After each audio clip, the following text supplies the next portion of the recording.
안녕하십니까? 시니에게 꿈과 희망 그리고 기쁨을 드리는 더해범 정용수 PD의 조금 특별한 강의 저특강 20번째 시간을 시작하겠습니다.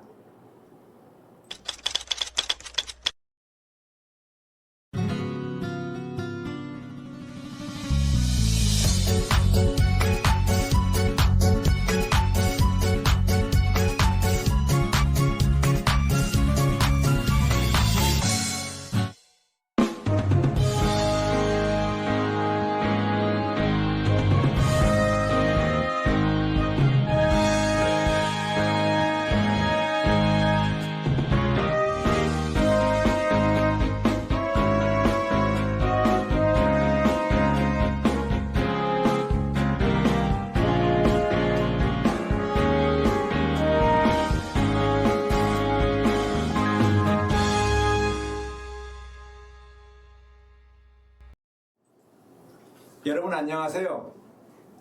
날이 많이 무더워졌습니다. 마치 여름의 한복판에 와 있는 듯 하는데요. 혹시 여러분들께서는 왜 사는 걸까? 어떻게 사는 것이 잘 사는 건가를 혹시 생각해 보신 적이 있으시죠? 오늘 20번째 초대 강사님으로는 성장 동기 전문가시고 경영학 박사이신 윤정호 교수님을 모시고 성장하는 삶이라는 주제의 조금 특별한 강의 저특강 20번째 시간을 시작하겠습니다. 아이고 안녕하세요 교수님. 네, 반갑습니다. 이렇게 나와주셔서 감사합니다. 네, 반갑습니다. 교수님, 성장이라는 것은 뭐 크고 잘하는 것을 말씀하는 거죠? 외면적인 성장은 크고 잘하는 것이고요. 또 정신적인 성장은 내면의 성장이라고 하죠. 아 그래요? 제가 사실은 성장 동기 전문가라고 그러셔서 키도 환출하게 크시고 몸도 건장하신 그런 분인 줄 알았더니 뭐 생각보다 자그만하시고 좀 그러신 것 같아요. 그래도 우리 가족들은 나를 최고 아버지로 생각하고 그러시죠. 훌륭한 아이고 생각합니다. 제가 오늘 궁금한 것은 제가 많이 좀 여쭤보도록 하겠습니다. 예. 교수님, 혹시 교수님이 말씀하시는 그 성장이라는 것에는 한계가 있는 거예요, 없는 거예요?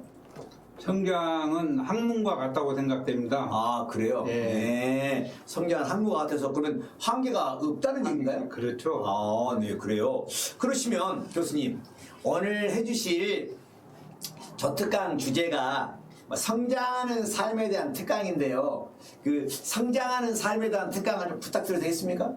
네, 아는 범위 내에서 최선을 다하겠습니다. 네, 감사합니다. 그럼 우리 온라인으로 참여하신 우리 모든 선생님들, 우리 윤정호 교수님의 성장하는 삶이라는 주제의 저특강을 좀 간단하게 한번 듣겠습니다. 한번 시작하겠습니다. 박수 해주세요.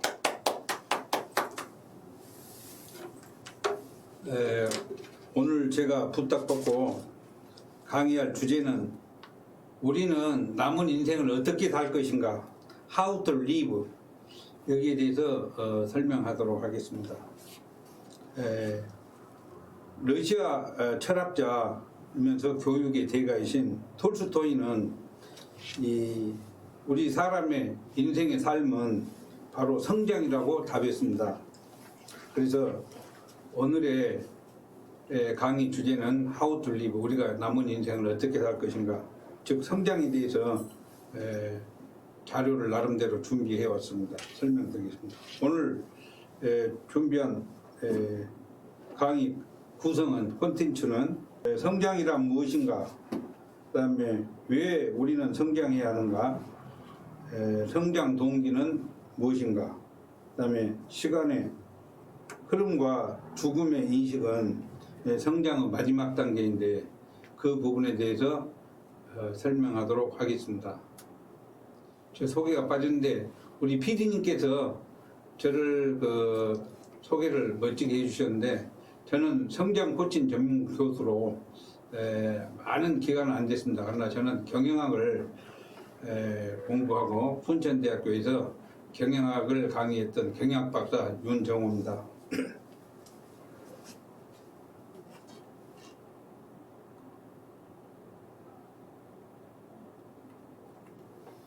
그럼 성장이란 무엇인가 말씀드리겠습니다.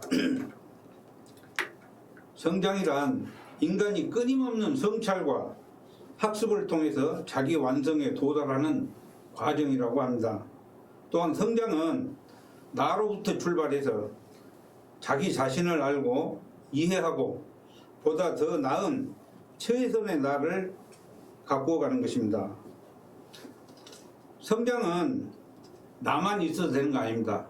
상대방한테 내가 어떤 모습으로 비춰주냐, 그 다음에 그 외에 다른 많은 사람들에게, 세계에 사는 여러 사람들에게 나의 모습이 과연 어떻게 비춰지는가, 나의 이미지가 어떻게 비춰지는가, 이것을 관리하고, 그래서 자기를 관리하고 또 많은 사람들에게 나를 어떻게 비춰주는가를 생각하면서 이미지를 정립해 나가는 하나의 그 과정을 성장이라고 하겠습니다. 그러면 사람은 왜 성장해야 하는가? 성장은 우리에게 지속적인 큰 기쁨을 주기 때문입니다. 또한 성장은 세상을 아름답게 느끼게 하는 큰 힘을 가지고 있다고 합니다. 우리가 흔히 무아지경이라는 말을 이렇게 많이 합니다. 성장하는 사람들에게. 성장하는 사람은 어떤 일에 몰입을 하게 되면 정신이 한참 나가서 시간 가는 줄 모르고 어떤 일에 몰두를 하게 됩니다. 몰입을 하게 되는데 정신이 한 곳에 빠지면 자기를 스스로 잊어버리는 지경에 이르는 것을 무아지경이라고 하죠. 그래서 어떤 그 조직에서 자기가 열심히 일을 했을 때 몰입에 빠지게 되면 주변에 있는 동료들에게 엄청나게 큰 힘을 부여해 줄 수가 있고, 또 그 동료들이 그 무아지경에 빠진 사람에게 어떤 그 아름다운 그 모습을 이렇게 발견하게 됩니다. 그래서 기쁜 그 소통이 되는 그런 마음이 계속 이어지는 거죠. 그래서 톨스토이라는 사람은 인간은 서로 일치하고 융합이 됐을 때 소통이 잘 된다고 합니다. 그래서 소통은 우리 인간에게 가장 최대의 행복이다, 이렇게까지 표현을 했습니다. 그 다음에 어떤 그 몰입을 하게 되고, 그 다음에 진실한 그 가치 있는 성장을 하면서 어떤 그 지속적인 기쁨을 느낄 때 그 행복이 굉장히 오래 간다고 합니다. 그래서 그 행복을, 오래가는 행복을 지복이라고 이렇게 표현을 해봤습니다. 그러면 성장은 이렇게 우리 주변에 있는 많은 사람들에게 아름다운 힘을 몰아주기도 하고, 그 다음에 지속적인 많은 사람들이 기쁨을 주기 때문에 조직에도 꼭 필요로 하고, 또 자기 자신에게 미래를 생각해서도 꼭 필요한 그런 것이라고 생각됩니다. 성장 동기에 대해서 잠시 말씀드리겠습니다. 성장 동기는 오늘의 나와 내일의 나, 즉 현재와 미래, 또 과거와 현재, 이런 걸 생각하게 됩니다. 그러면서 앞으로 내가 살아가려면 과연 나는 어떻게 살아갈 것인가, 그래서 나라는 존재는 과연 누구인가, 이런 걸 생각하면서 자기를 관리하는 사람들이 많이 관리를 하죠. 저 같은 경우도 항상 저 자신이 부족함을 느끼기 때문에 항상 그 부족함을 채우기 위해서 공부를 하게 됐고, 또 많은 사람 그 조직에 들어가서 아는 선배들이나 아는 지인들한테 또 묻기도 하고, 이렇게 해서 제 미래에 대한 꿈을 실현하는데 도움이 되는 많은 그 어드바이스를 받기도 하고 그랬었습니다. 그래서 성장의 동기는 어떤 뭔가 자기의 부족함을 채워야겠다는, 즉 성장해야겠다는 어떤 그 동기, 그 마음의 욕구를 일으켰을 때 우리는 성장 동기를 발휘하게 되죠.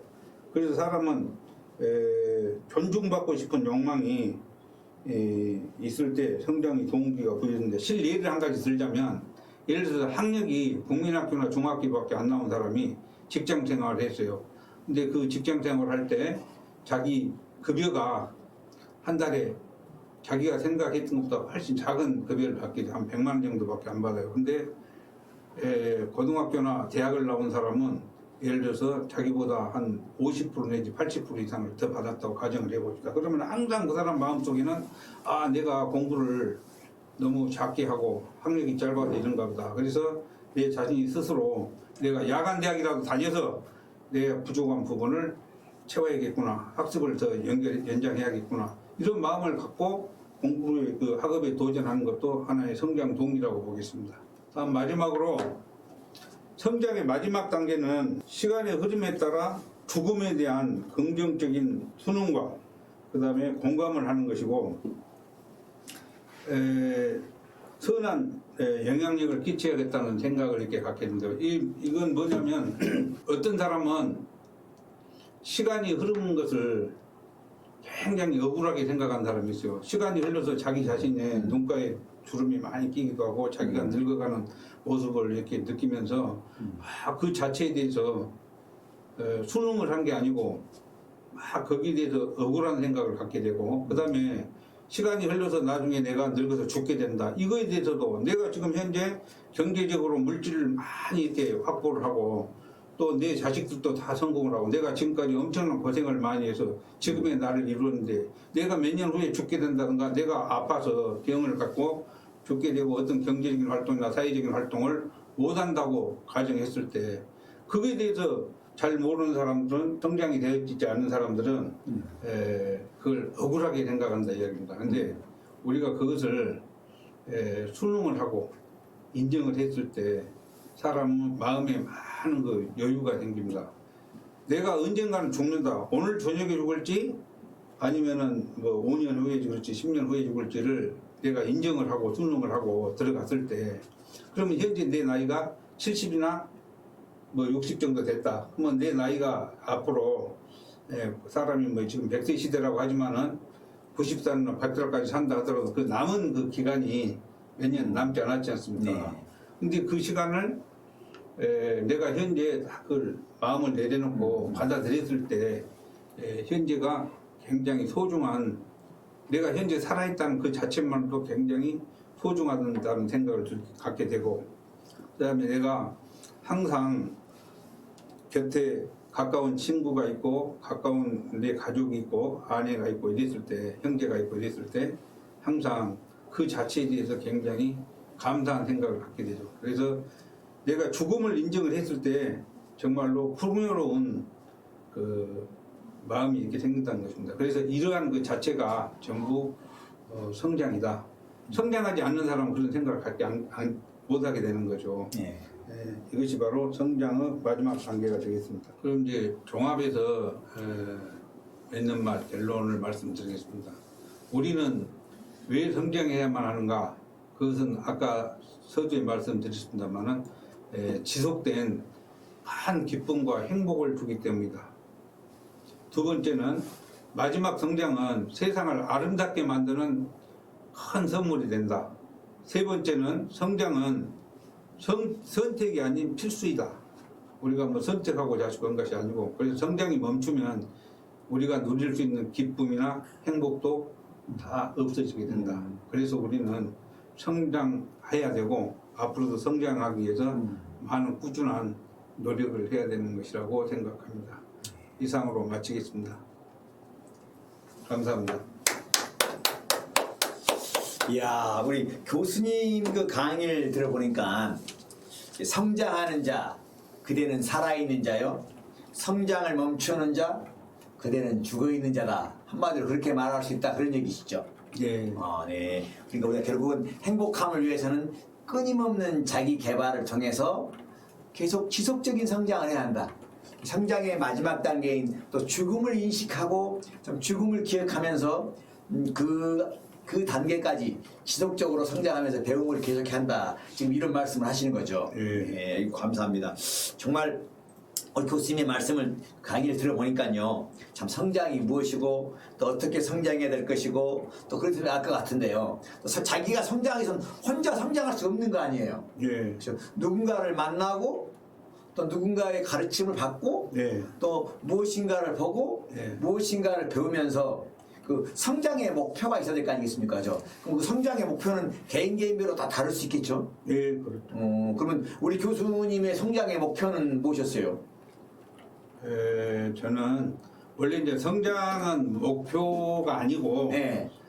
우리가 하나하나 실현해 나가는 과정이라고 생각합니다. 아까 서두에 말씀드린 과정인데 네. 우리가 왜 내 자신이 성장을 해야 되는가? 그다음에 나는 왜 어떤 목표를 갖고 성장을 했냐? 좀 부끄럽긴 합니다만 저 나름대로는 최선을 다해서 지금까지 살아왔습니다.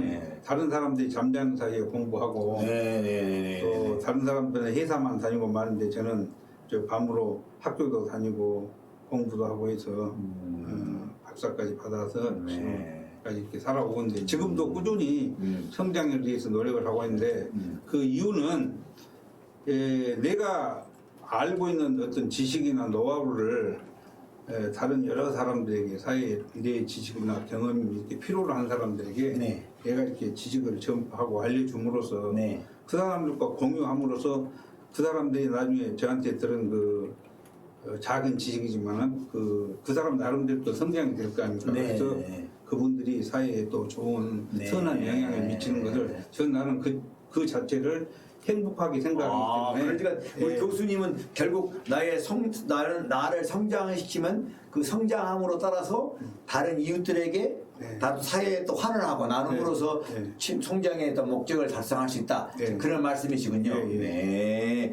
대단해요. 그러니까 누군가 그러더라고요. 왜 사느냐. 이게 대해서 사실 저도 어렸을 때부터 많이 궁금했었거든요.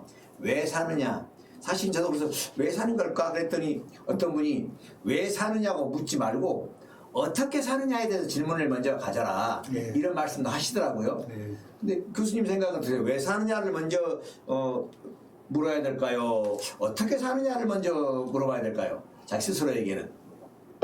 내가 지금까지 어떻게 살아왔고 네. 앞으로 남은 기간을 어떻게 살 것인가가 더 중요하다고 생각합니다. 왜 사느냐 하는 거 질문보다 네. 내가 어떻게 살아왔고 네. 또 앞으로는 어떻게 살아갈 것인가 네. 훨씬 더 중요하다. 네. 네, 그러시군요. 그러면 우리가 성장에도 어떤 일정한 법칙이나 뭐 규칙 같은 게 있나요? 법칙이나 규칙은 없고 우리 인간이 사는 궁극적인 목표는 네, 행복 추구에 있다고 생각합니다. 네, 근데 사람이 행복하려면 네, 나 자신이 어떤 그 욕구만 채우는 게 아니고 네, 네, 네. 다른 빨리 이웃들에게 어려운 자들에게 네. 내가 그 여러 가지 물질적인 것이나 정신적인 것으로 위로해주고 배려하고 네. 이러한 것이 나눔의 정신이 즉 바로 그런 그 자체 그 생각 자체가 나는 성장이라고 생각합니다. 그렇게 뭐 메스로의 뭐 욕구에 보면 뭐 5가지 계장이 있지 않습니까? 네. 제일 마지막 최종적으로 자아 실현의 욕구 네. 그리고 충족하기 위한 하나의 그 과정이 바로 성장이다. 네. 이렇게 말씀할 수 있다 그런 얘기시죠? 네. 예, 그렇군요. 그러면 잠시 여기서 우리 윤정 교수님의 좀 독특하다면 독특하고 좀 지루하면 지루할 수 있는 우리 성장에 대한 그 특강을 들으셨는데요. 잠깐 홍보 영상 한번 보시고 이어서 우리 윤정 교수님의 성장 스토리를 함께 한번 듣는 시간을 갖도록 하겠습니다. 잠깐 우리 홍보 영상 잠깐 보시죠. 오늘 퇴근하시게요? 저는 퇴근해서 남은 내용 정리하고 월요일에 뵙겠습니다. 수고했어.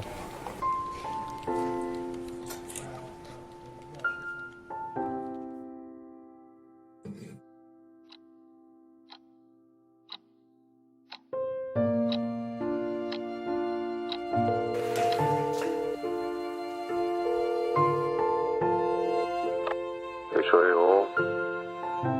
자, 이번엔 못 내려갈 것 같아요. 그러냐 무슨 일 있는 건 아니고 회사 일이 좀 많아서 바쁘신데 없죠? 괜찮다. 우리 걱정 말고 항상 너네 괜찮으시단 몸부터 말이에요. 챙겨라. 정말 괜찮은 줄만 알았습니다. 어린 시절 저희를 돌봐주셨던 부모님. 이제 저희가 돌봐드리겠습니다. 부모님을 위해 정성을 다하겠습니다. 품격 있는 노후를 위한 돌봄 서비스. 사랑과 돌봄을 더하는 더해봄 노인복지센터.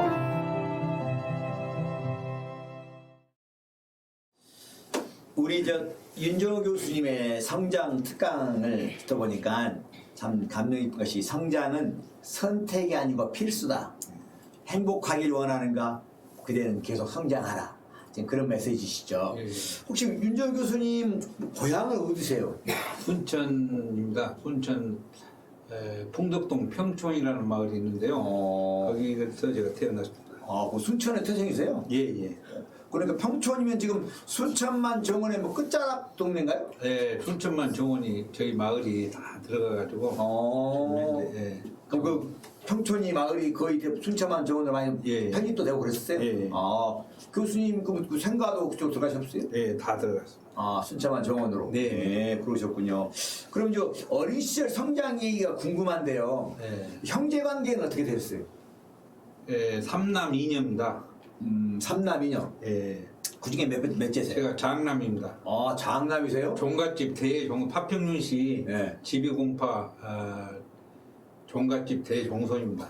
대단하시네. 아뭐 정갓집의 종선의 장남이시면. 예. 그러면 뭐 우리 뭐 문중의 일이나 여러 가지 일 때문에 지금도 많이 뭐 파평윤 씨라고 하면 좀 그래도 옛날에 뭐 양반 가시죠. 예. 그러면 여러 가지 문중기 같은 거 더 보시고 그러십니까? 예. 아 그러세요?